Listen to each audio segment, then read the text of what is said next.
Hey guys, welcome back to the Division 3 Diaries page on Instagram, YouTube, Spotify, and TikTok. Today I'm joined by Keely, who is a Morrisville commit in the class of 2025. So Keely, why don't you give yourself a quick introduction? Hi, I played at Dallas Premier my 18th season, and I was their setter. And obviously, like you said, I committed to SUNY Morrisville State to be their setter there too. I mean, you've got some big shoes to fill up there, but kind of obviously you mentioned you're a setter, which is probably one of the hardest, I guess, mental positions to play in terms of, I'd say that and middle are up there as the top two. But kind of how did you get into setting? And was it like one of those like where the middles is like, oh, you're tall, go play middle? Was it like you have decent hands set? Or is it something that you No, kind of just started to enjoy over time, something that you kind of took on just by chance? yeah, it was something I kind of started enjoying over a certain amount of time. I mean, setting is like one of the positions that you gotta do everything. Like you gotta do defense, serving, like setting, obviously. But I know so the fun part about setting is just tricking the other side and like giving my hitters a one-on-one for them to get a good kill because like that makes me look good and like that's what like every setter strives for. Always like I feel like everyone has that. Like obviously middles want to make their pin blockers look better. Liberos want to make their setters look good. Setters want to make their hitters look good. Hitters want to make their setter look Yeah. good, and so on and so forth. But you kind of said, like you said, you kind of took on setting. But going back to like your youth volleyball, so like when you first started out, was there like an influence in your volleyball life that kind of drew you more towards the setting game, or was there like just an influence in general that kind of set you up for your success in volleyball? Just any influence, if you want to include multiple, you're more than welcome to. But I feel like everyone has someone that is like, wow, like I want to play that position because of this person. Even if that person didn't play the position, they just made it seem so fun and interesting. So I wouldn't say it was more of a volleyball player. To me, more the influence is my parents. Like most definitely the reason why I'm here now and the reason why like I'm going to college is because they put so much time and so much money and so many hours into where I am for like me to play volleyball. And like that to me just it's a means a lot to me because honestly like I could not be here without their help. So, like, I mean, I feel like everyone's parents play some sort of role, whether it's committing to a school they went to, what committing to a family history school, or just something along those lines. So when it comes to Morrisville, like, how big of an impact did your parents have on that decision? Because obviously Morrisville is quite far away. Were they just kind of like, if you find it to be your home, just go for it, or were they kind of like looking at it financially, it's really good for you, or did they kind of step back and say, you know what, it's your decision? They stepped back and let me decide and like made sure like it was something that I wanted to. And I even sat down, I talked with them and I'm like, hey, like it's a smaller school, which is like what I want. Like like Coach Fred up there is making me feel really comfortable and like he makes me feel safe. Like I want to go up there and play for him. And they're being very supportive about it and they're letting me do like what I want. So it's really nice to have some parents like them. I mean, I feel like everyone dreams of having that support. And Coach Fred, like you said, he's amazing. I had the opportunity to be on the opposite bench of him last season for our very first game when I was with Sage, and he's really funny. He had his phone connected to the speaker to play music, and his ringtone went off, and his ringtone's the Mission Impossible theme, so that just kind of blasted throughout the entire venue. It was quite fun. He's a great guy, very knowledgeable as well. He's been doing it for a long time, so I think you're gonna have quite a blast up there, especially have Morrisville being such a growing program and the SUNY becoming more and more competitive. Obviously, joint with Kobe Delhi joining this coming year, not this season, but next year. Um, those would be great additions. Those are great programs as well.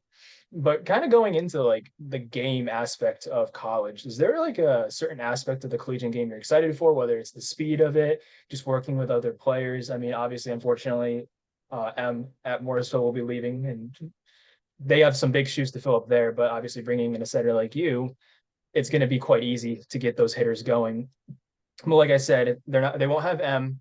So I feel like if I was a setter going into Morrisville and M was still there, that would be my like, wow, I can't wait to play with because obviously because of how talented she is. But is there any aspect of the game that you're kind of like, wow, like I'm really ready for it, speed, like even if it's just like I'm ready for conference, I want to cook in conference, and just something, whether it's specific, general, just something you're excited for.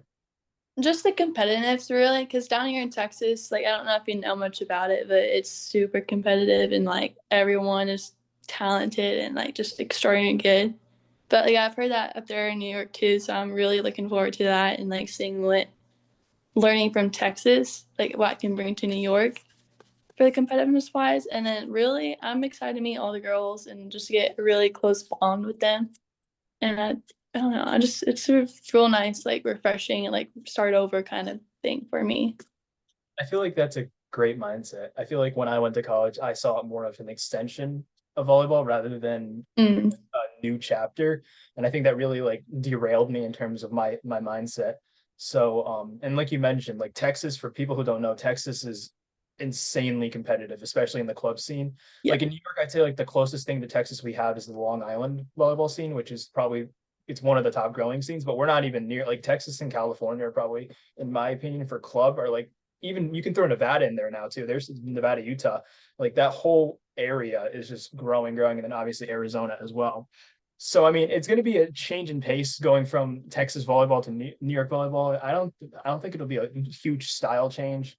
Yeah. But I've noticed consistently that when people come from the West Coast, like I played with a couple of guys who came from the West Coast, it's such a difference watching them play to compared to how I grew up playing. So I mean, that's going to be exciting for the Morrisville gym. And I mean, Fred talks very highly of you, so that'll be very, very exciting.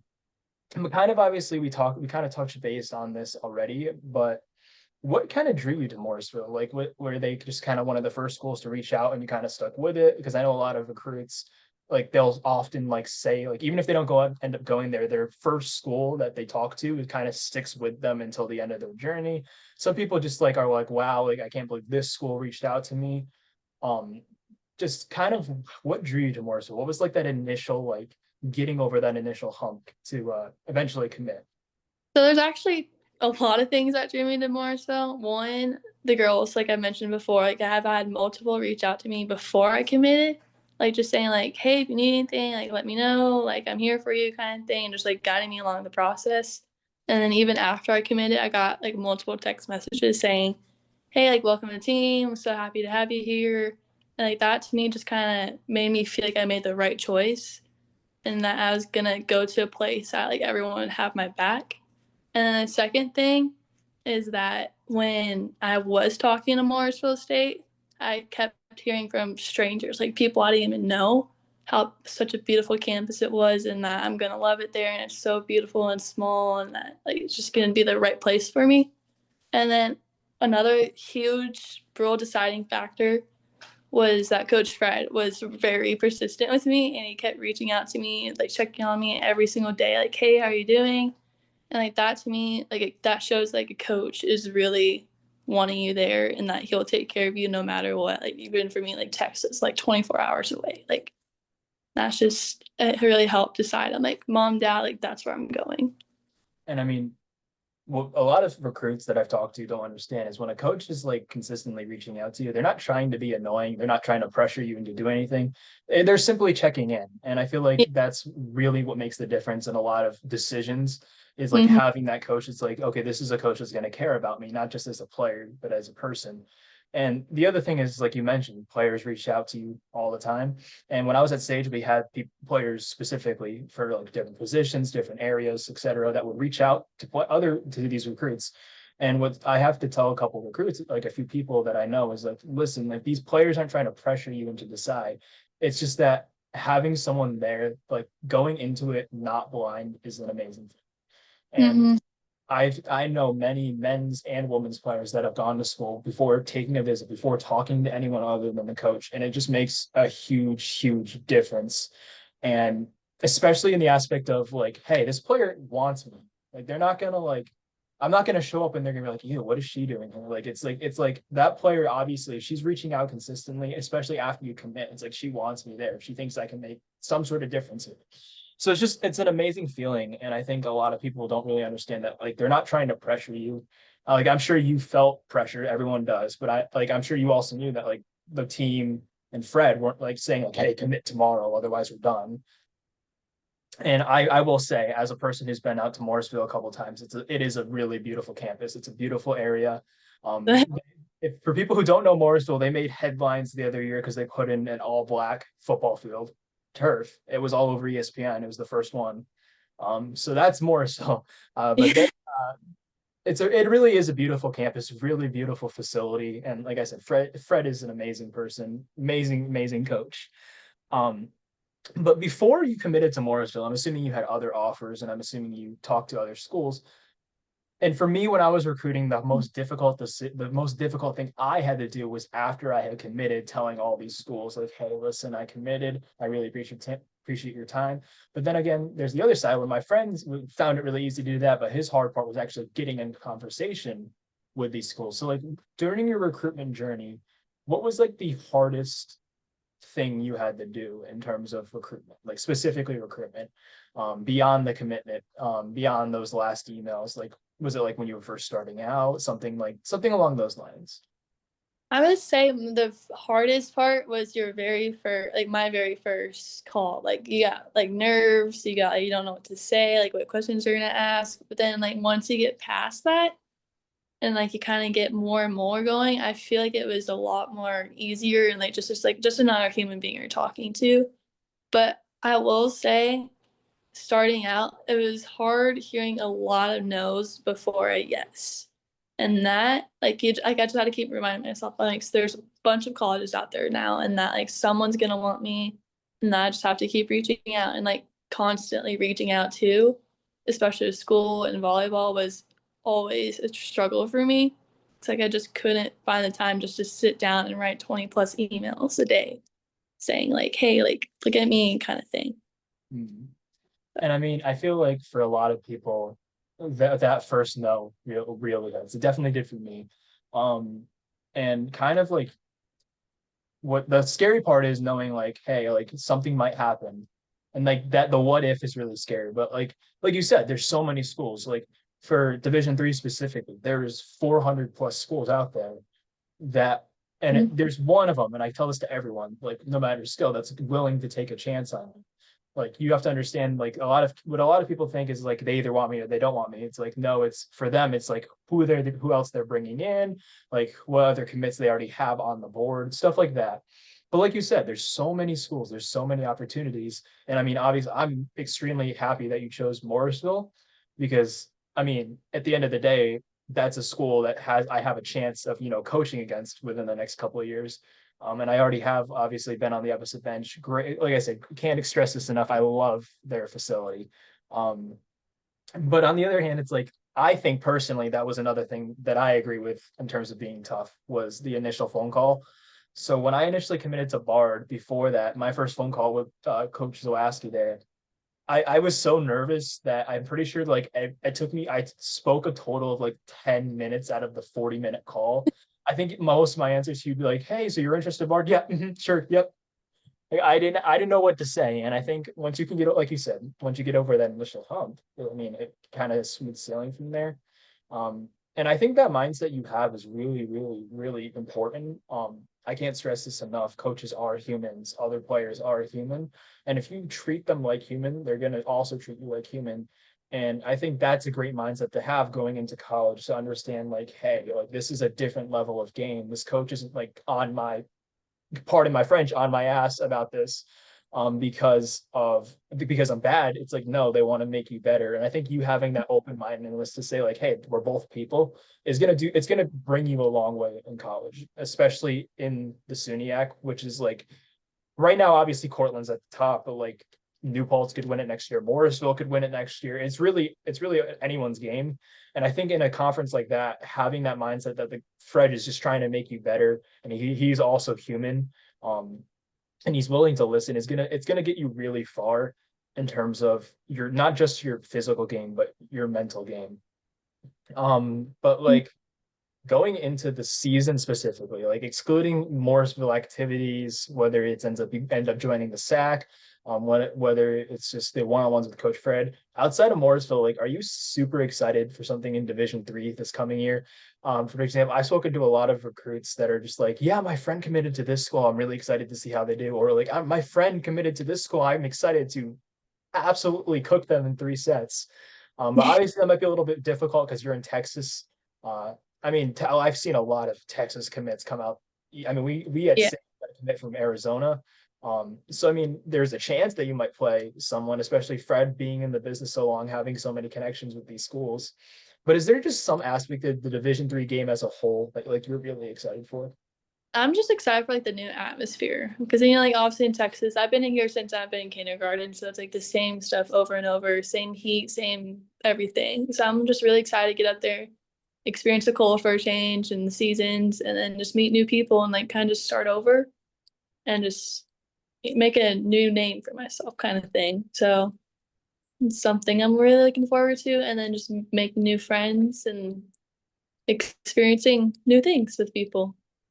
I mean, I love that last bit because I feel like I know so many people that were okay high school players, really good club players, and then really, really good college players. I also know people that were mad at high school. School was like, you know what, we're gonna take a chance on them, and they really did good. So whole make a new name for yourself is a great mindset. And I think what a lot of people don't understand is this is while this is a continuation of your career, it is also a new career. And it's going to open up so many opportunities, whether you get into coaching after, whether you just make new friends. I mean, even beyond meeting new people, there's another podcast out there called Court Captains, and they really focus on pro volleyball. But one of their members, Nikki, is one of the greatest youth Chicago players of all time, and her knowledge about Division 3 and the UAA has helped me so much. So that's another thing. It's like these connections that you grow by chance in the Division 3 world, like they really make an impact on how you continue to look at yourself and continue to grow. Um, but in the aspect of Morrisville as a whole, um, is there like are you undecided, or is there a specific major you're looking to go into, like for a certain career post volleyball that's like your top goal? Nursing for sure. Yeah, I don't know like what specific path yet, but I know for sure nursing. I swear, everyone I bring on here is doing some insane like thing that's going to require them to go to school for like 5, 6 years. I'm sitting over here where I'm like, I'm going to go for 4 years and not even use my degree more than likely. Um, which is it's just insane, like to balance a Division 3 sport and to do something like nursing or like PT, exercise science, any of the STEM programs. I think is just it's incredible. And I mean, on top of that, like I did, obviously there's the dual sport athletes, and I knew one of them. Her name's Emma Friedel. She does the PT program, field hockey, well, the PT program, volleyball, lacrosse, and I'm like, I don't know how you do it. So big props to you, because I would not be able to maintain that nursing. I tried biochem for a semester. Now I really enjoy it, but I couldn't do it. I couldn't do it. But you seem to be a very like open-minded player and someone that's like willing to grow and adapt. And if like say Fred's like, hey, you're doing this wrong, you're kind of gonna be like, okay, how should I do it? And you're gonna learn. So you seem very self-aware. So I asked this next question. Um, this is a newer question that I've really never asked someone, because most people aren't really aware of what their points are. But what would you say like are your strong points and your weak points of your game? And like what's like going off the weak points, what is something that you're looking to really improve going into college? Like for me, when I went into college, my platform was a mess. Like it was super inconsistent. And I knew that. I was very well aware of that. And that was the one thing like I was like, I want to hone in and start to own my own platform. So like what's like something that you're really, really good at that you're like, I can't wait to expand on this, and something that you're like not bad at, but something you're like not as good at that you're like, I can't wait to really, really improve this. So one of my weak points is actually being talkative, and that is something that I'm trying to work on. But like staying talkative throughout the play, because like you know, setters like some people are like just after the play ends. But like being a setter, like you have to be vocal the whole time, and that's something that I'm not very great at. Because I am a very quiet person, if you know me, as from time to time. But one of my strong ones, I will say, is probably defense. I love defense, and I love to prove the hitters wrong and that they can't hit at a setter because the setter will get it up. And like I just love to be scrappy and just go after every ball. I mean, if it hits the court, it hits the court. Every hitter's gonna have a good shot, and it's gonna happen some from time to time. So I mean, adore. That is like the like as a coach, that's one of the best things you can hear. Like, mistakes happen in volleyball. A Yeah, hitter is going to make an error. You're not going to have some hitter that's going to go into the season and go 300 for 600 and have zero errors. It's just not going to happen. yeah, I'm no, going to say that then it's going to happen 5 years from now, but it's just not going to happen. Like having a hitter who's just super consistent to a point where they're not getting errors. Like every hitter is going to have errors. The all every All American had at least 50 errors at the pin position. Like I mean, it's going to happen. And I think as a setter, understanding like, hey, I'm just going to give the set. I'm just going to give him the next one. If he hits that, if she hits an error on that one, I'm going to give her the next one. And I'm sure at Morrisville they're going to love that. mm, And I mean, like I said, that's like the greatest mindset you could physically have. It's just it's okay. Like I feel like what a lot of people don't understand. Like I've known setters that are very like very close-minded, I should say. And they'll understand like, hey, listen, the hitter makes an error, we'll just set them the next one. But they're not quite understanding of I also make errors. It's okay. It's just mm, there's a minimum of 75 points per match for a reason. And so I think having that mind, like I said, is gonna you seem to have the mindset that's really gonna take you far in this game. I'm talking beyond stats, beyond on-court performance. Like that's just the mindset you have is something that a coach is going to love. And I know Fred for a fact is going to love it. So it's really gonna get you far. Um, and I mean the quietness, what people understand is to be loud on the court is goes beyond your voice. mm, Like for example, as a libero, you don't like as a libero. One thing I do before every point is like I'm like, hey, look, primary is right there. These two are the better blockers, so let's hit cross. Like these are things that you can do. You don't have to yell at your teammates. And I think what a lot of people don't understand is like me being loud on the court does like it might not get over well with a lot of players.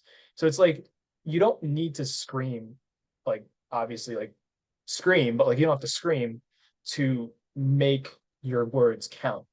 For example, like what obviously a lot of setters they'll pull their jersey to the side and say, "Hey, you want to shoot? You want?" That's communication, and I think people don't. A lot of people don't realize it's like that is more communication than yelling at your player, like, "Hey, you need to do better." Like stuff like that. So I do remember there was this one our libero at Sage, Katie Atchison, really, really, really quiet, super quiet. And obviously, as a libero, you want to be loud. Super quiet. And she was a ball of energy though. And we all knew what she needed and what she was going to take on the court. Like she was really good at cross court defense. And we knew she was going to be in the sharp cross because she would communicate to that us to that before the play. But if you were to have gone to any of our games, you probably would have never heard her say a word. And she's just so quiet. So when you're going into the next season, I'd say like you don't really like in terms of communication. My advice, obviously, I'm not Coach Fred. He might want you to do something different. Is just to establish things with players before you begin the mm, like for example, if your middle is super cold, super like not getting errors, but also not getting kills. So you're just going to communicate like, hey, we're going to try something different. Like, and I feel like most setters already do that. Otherwise, we'd see balls just dropping all the time. yeah, Um, but like I said, my advice would be like for the communication aspect is just kind of like communicate pre-play and post-play. I feel like it's really hard for a lot of people to process things during the play. Like for example, when I'm like in play as a libero, if someone says during the play, "Hey, you need to cover a little bit closer," I'm that's going in one ear, going out the other. I'm not focused on what Billy Joe in the middle is saying. I'm focused on what's going on the other side of the net. So I feel like that would be my advice. Now, obviously, if Fred might want you to do something different, whatever he says goes. And he's yeah, very knowledgeable. He'll definitely help you with that. But I think the first thing that you can do is when as soon as you step on that court in a practice is to kind of establish yourself as the setter, and then they'll trust you with whatever you say. But I mean, knowing that that's a weak point for you is very, very important. And I don't know if you realize how important that is. I feel like there's so many players that like are aware of their weak points, but they don't acknowledge it. And the fact that you're so open about it, like I said, this mindset you have is really gonna get you a long way. But obviously, you're probably like you seem to be very mature in terms of the volleyball game beyond the court. So I do ask you, like, what is one piece of advice that you would give to a new, say, freshman, sophomore in high school who is just starting their recruitment journey? Like, what advice would you give them to help them start out? Something that you would say, like, hey, obviously you mentioned like these coaches are humans, so just talk to them like another human, but more on like a volleyball level in terms of whether it's setting up your profile, whether it's just taking a leap and talking. What would be your like number one piece of advice that you give to new recruits? I shouldn't call them new recruits, new people in the recruitment journey. That you're gonna get a lot of no's, and it's okay to get those no's because there will be us out there. And like, just honestly, for me, I'm big in God and like believing Him and trusting Him and all that. So like for me, I say trust God and have faith in Him because He will take you down the right path and He will show you the way. And that don't be scared to reach out to any of your like dream colleges or go to colleges kind of thing. It doesn't hurt to try because you never know in the end. So And I mean, I am another person who is really strong with my faith. And I agree. I think with how many colleges there are at D1, D2, D3, mhm. NGCAA, NGCCAA, or whatever it's, I can't remember, Yeah. NAIA, like NAIA, like the Lord has a plan for everything. And that's Yeah. what I think. And I think I don't really talk about my religion in the volleyball world, but obviously volleyball in general is a very religious sport. And so I think what people understand is like you're gonna get no's, but it's in the plan that you have set up like in your life that you're eventually gonna get a yes. And I think once like even if it's a school you don't eventually want to go to, that first yes is really what's gonna like hit you. And the only way you're gonna get that yes is by continuing to reach out to schools, by taking those leaps. I think too often recruits are too hesitant to talk to schools because they're afraid of that now. But I also think like it works both ways. Like for example, like I feel like for you, like you said, no's are going to happen, but yeses are also going to happen. And that's the beauty of reaching out. Like if you get a no, that's okay. I mean, you're more than welcome to be upset about it. I was definitely upset about my first no, but at the end of the day, like we talked about, it's like there's 400 plus Division 3 schools alone, like just in Division 3. So, I mean, there's with each roster bringing in at least 2 to 4 recruits every recruiting period. Like it's bound to happen. And I've seen players who have even like reclassified. They've gone, you know what? I'm gonna take this semester off, really work on my game, and then come back. So I mean, there's so many opportunities out there for people, and I think having that mindset of no's are going to happen is a great, and that goes beyond the recruitment journey. I think what people don't understand is like, hey, listen, like you're going to get a no on the court. Hey, coach, can I run this? No. Okay, it's fine. So, like I said, I think you're going to do a lot of good things in your career at Morrisville, and I mean that beyond statistics, and I mean that beyond the on-court game. Um, but kind of to end on like a really fun question that I ask everyone, who is like your volleyball idol? Obviously, being from Texas, there's a lot of competitive volleyball there. Just in Division 1, even like looking at Division 1, you have Texas, Texas Tech, Texas A&M, Oh god. TCU, Houston, who was had one of my favorite liberos in Katie Georgiadis, who's famous for diving over a table in the tournament. But is there some like a player or a coach that you just idolize? Like you're like, wow, like, when I grow up, I want to be just like that. Honestly, I will just say Allie Batenhorst. Like her energy and like just the way she plays the game, like cool, calm, and collected. Like that's just stands out to me. It's I mean, I don't know if you like from Nebraska, and yeah, then she transferred to Carolina. So and I mean, I think it's crazy that both her and Lindsey Browsey got drafted in the same draft to the same team in the PBF, yeah. which is like the chances. And obviously, like Nebraska has such a good history of pin hitters, Hmm. like in general. I mean, just if recent memory, even if people are just starting out watching it, like you have Bainhorst, you have Krause, even Lexi's son, Yeah. who didn't have the greatest career at Nebraska, but she was an All American at Texas. Hmm. Um, Harper Murray is doing amazing things right now.